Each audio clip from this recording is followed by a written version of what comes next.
Hey Zolli fam, it's Alina, and today I'm going to be doing something a little bit different. I'm going to be doing a get ready with me for one of my interviews. So the whole shebang. I'm going to be doing my makeup, my hair, putting on my businessy outfit, and clearly I'm not ready yet, but I'm going to take you along on my journey to interview ready. So the first step I usually do is my makeup, so I don't get any of that on my dress that I'm gonna be wearing for this Zoom interview today. And so let's get right into that. So now that I brought you guys a little bit closer so you can actually see what makeup I'm doing, I'm gonna start my makeup routine, if you will. The first step I don't do foundation, but I do concealer for all the little pimplies that may be there. And so I just do a little bit kind of everywhere. For Zoom interviews, it's really important that, you don't look too pale because the camera will already wash you out. So you want to make sure that, you're doing enough makeup and maybe even more than usual, so that you really, stand out in the camera and you don't look ghostly pale, or just really washed out. And so I'm just taking just any kind of little blendy brush thing. I'm not a makeup guru, you guys. I just wanted to show you a little bit of insight into, how I get ready for an interview. And I know it's a little bit different for everyone, but my routine is pretty similar anywhere I go. If I'm doing Zoom interviews, if I'm doing interviews, in New York, in LA, even in Paris, my makeup routine pretty much stays the same. I don't do anything crazy because I'm not that great at makeup. So after I have blended that out, which didn't really take long, I take this just like foundation powder, so that my skin tone looks even. And I mostly do that, on my cheeks, chin, kind of mostly my entire face. And just so it kind of, I say it sets my face and my concealer in place, but I honestly have no idea what it really does. So now I'm going to tame my kind of crazy eyebrows, and I don't fill them in. I don't really do anything with them. I just kind of gel them back. And it kind of shapes them because I don't like pluck my eyebrows or anything. I don't really have much eyebrow hair that grows, so I never really have to do anything with them, except for kind of brush them out, and that shapes them. The next thing I do is blush. This is super important when you're doing really any kind of interview because even in person, the stage lighting really washes you out, but you want to still have some color. So you're really gonna want to go in with your blush and you're gonna want to just kind of pack it on.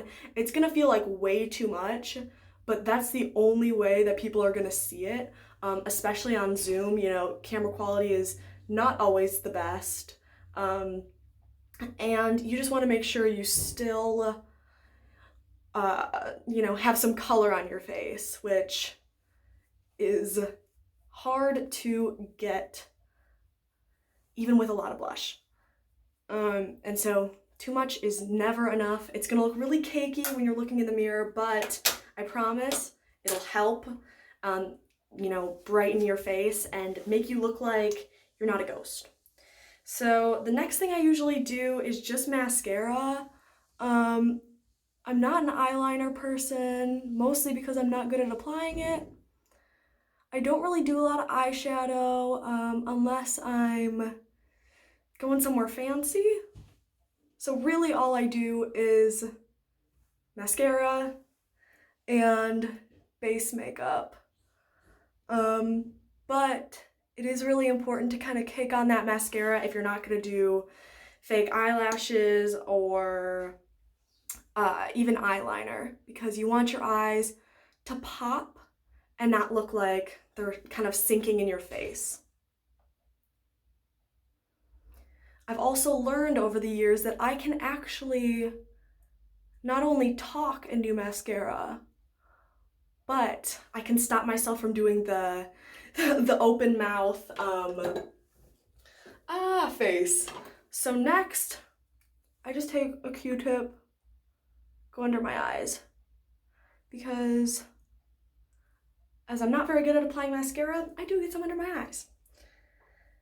I guess this is probably my last step. I just take this, it's like a liquid highlighter, and this one is really good for stage because it's so bright, and it's really, really pigmented, and I literally just use my hand, and I do some on my nose so that it's like, you know, looks like a high point in my face, and then I do my cheekbones as well.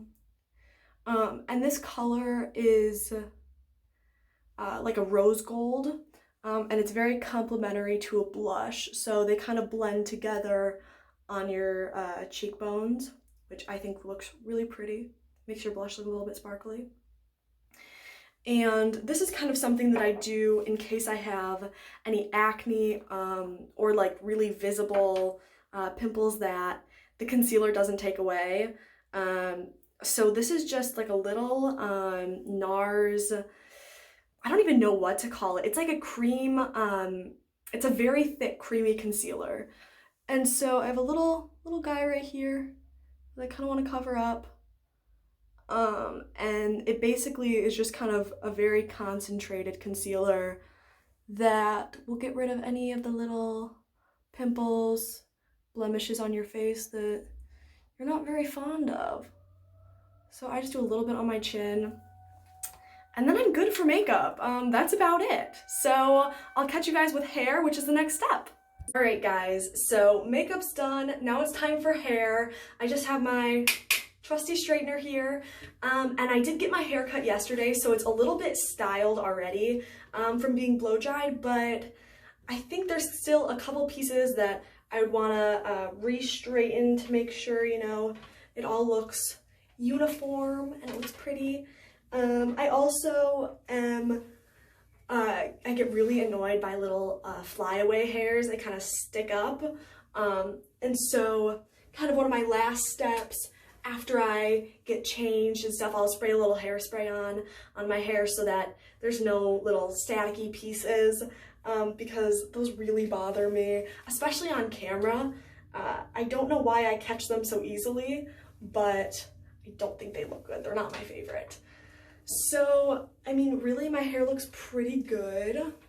And I kind of alternate for you know, my different interviews.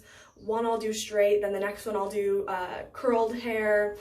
Sometimes I'll do like a fun updo, but really that's not common for me because I'm really not that great at hair. And I'm not that great at makeup either. So good thing I'm in business, because I should probably stick to that rather than, you know, trying to do hair or makeup. It's hard for me to get the back by myself, so sometimes I'll ask someone to help me, you know, either my parents, to, you know, help touch up my hair before I go on an interview, but I think that looks pretty good. And now I'm gonna go change into my outfit, so when I'm back, you'll see a brand new me, and then we're gonna be on to accessories. Alright guys, so now that I have my dress on, I'm almost ready for my Zoom interview. I have a couple finishing touches, and one of those is earrings. So I have a couple choices. I have this one, and then I have one more. It's this one, and these are all from Kendra Scott. And Kendra Scott is a big supporter of Zollicandy, so make sure to go check out their earrings. They have such beautiful jewelry pieces, so make sure to check them out. I think I'm teetering between these ones, which kind of reflect whatever color I'm wearing, or these little gold hoops. And I think I'm gonna go with these gold hoops. So I'm gonna put these in really quick, and then I'm going to finish off with my final touch, which I can't do an interview without it. Guys, it's so important to me, you have no idea. And then I will be interview ready. So I am just finishing putting in my earrings, and this one, got it. And the final and finishing touch, lip gloss. You want to make sure that Your lips are glossy and hydrated, and I just use this like clear gloss. And I'm all done. So I will take you guys down to my set where I'm going to be doing my Zoom interview, and then I'll be ready to start. Okay guys, so I'm here at my Zoom interview set. Thank you so much for coming along and getting ready with me. I had so much fun sharing my routine with you and some tips and tricks for when you're on Zoom meetings this Zooming season. I hope you have a great day, and of course, keep smiling.